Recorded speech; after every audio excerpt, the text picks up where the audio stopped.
Okay students, good morning. कैसे हो सभी? तो हमने लास्ट जो टॉपिक किया था चार्जिंग मेथड हम कर चुके थे बेटा। तो आज हम अपना फर्स्ट जो फिनोमिना है इलेक्ट्रोस्टैटिक का जो हमने बात की थी वो करेंगे, दैट इज इलेक्ट्रोस्टैटिक फोर्स। तो today we will discuss about electrostatic force. तो इलेक्ट्रोस्टैटिक फोर्स क्या है? तो कूलम ने बताया, कूलम ने क्या बताया? कूलम ने दिया था इलेक्ट्रोस्टैटिक फोर्स को, उसने कहा when 2 point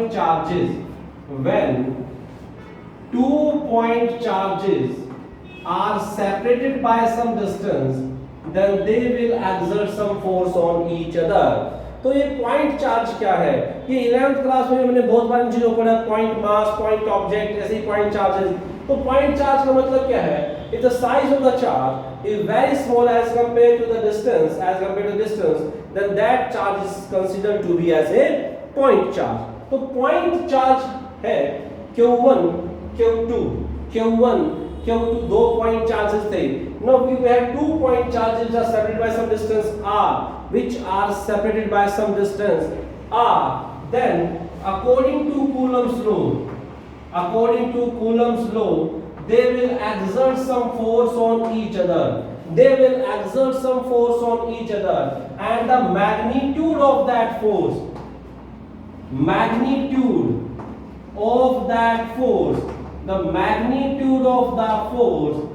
is first directly proportional to the product of magnitude of the charges, and second is inversely proportional to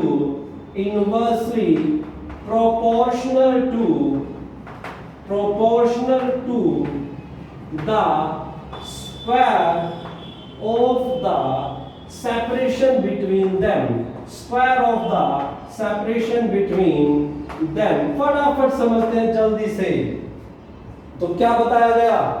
Coulomb's law ने क्या कहा कि दो चार्जेस एक दूसरे के नजदीक रखे होंगे तो एक दूसरे पे फोर्स लगाएंगे और वो फोर्स डायरेक्टली प्रोपोर्शनल होगा product of the charges and inversely proportional होगा square of the separation between them. अगर मैथमेटिकली इसे एक्सप्रेस करें बेटा तो मेरे पास क्या आया? Force is directly proportional to product of the charges and inversely proportional to square of the separation between them, combining these two equations we get F is equal to K Q1 Q2 by R square। F is equal to K Q1 Q2 by R square। तो ये आपके पास आई equation where K is the proportionality constant and K is equal to 1 by 4 pi epsilon naught। epsilon naught को हम बोलते हैं बेटा electrical permittivity of free space. क्या बोलते हैं? Electrical permittivity of free space और vacuum. Means electrical permittivity means कि वो मटेरियल अपने अंदर से कितना चार्ज को मूव करा सकता है, परमिट करता है, अलाउ करता है, तो वो उसकी हमें क्या बताती है? Electrical permittivity. और बेटा फ्री स्पेस की जो इलेक्ट्रिकल परमिटिविटी है दैट इज 8.854 into 10⁻12 into 10⁻12 ये वैल्यू आएगी आपकी मीटर 1/4 पाई एप्सिलॉन नॉट बनेगा। तो ये बनेगी कूलम स्क्वायर पर newton metre square. Coulomb square पर न्यूटन मीटर स्क्वायर ये इसकी परमिटिविटी की वैल्यू आएगी। ओके, तो परमिटिविटी आप देखिए, परमिटिविटी डिपेंड कर गई मीडियम पे। ऐसा ही एक फॉर्मूला आपने 11th क्लास में ही पढ़ा था। मैं दोनों फॉर्मूले कंपेयर कर रहा हूं, ध्यान से देखिएगा।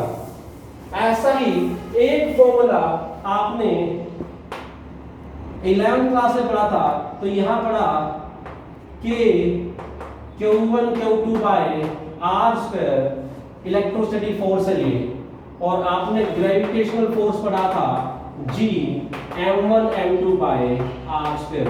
अगर इन दोनों फोर्सेस को कंपेयर करें, देखो बेटा ध्यान से, ग्रेविटेशनल फोर्स हमेशा अट्रैक्टिव फोर्स था, it may be attractive may be repulsive. Gravitational force depends on the product of the masses of the body. It depends on the product of the charges of the body.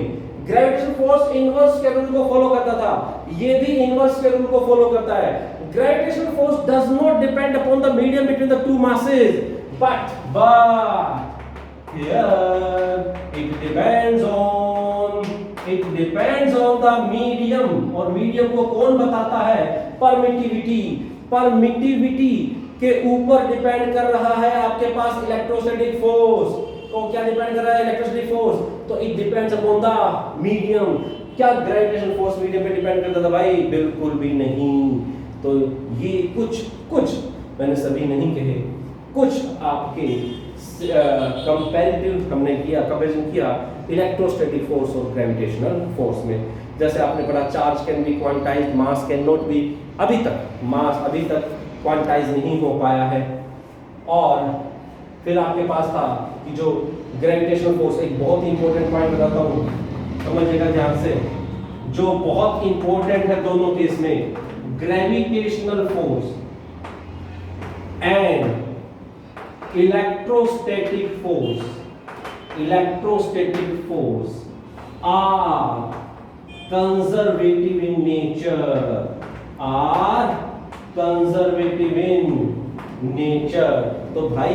तो भाई ये ध्यान समझिएगा कि ये दोनों force conservative है nature में, ये दोनों फोर्स कंजर्वेटिव है नेचर में। तो these two both forces are conservative in nature। तो ये था भाई आपके पास इलेक्ट्रोस्टैटिक फोर्स और ग्रेविटेशनल फोर्स के बीच का difference. This is the difference between electric force and gravitational force। Conservative forces का आपने बताया था क्या था? Conservative forces are those forces depend on the initial and final position, but not on the path followed। तो that's all। Okay, तो आज हमने सिर्फ इतना ही किया बेटा, कल हम coulomb flow and vector form करेंगे। तो that's all for today। Thank you, have a nice day।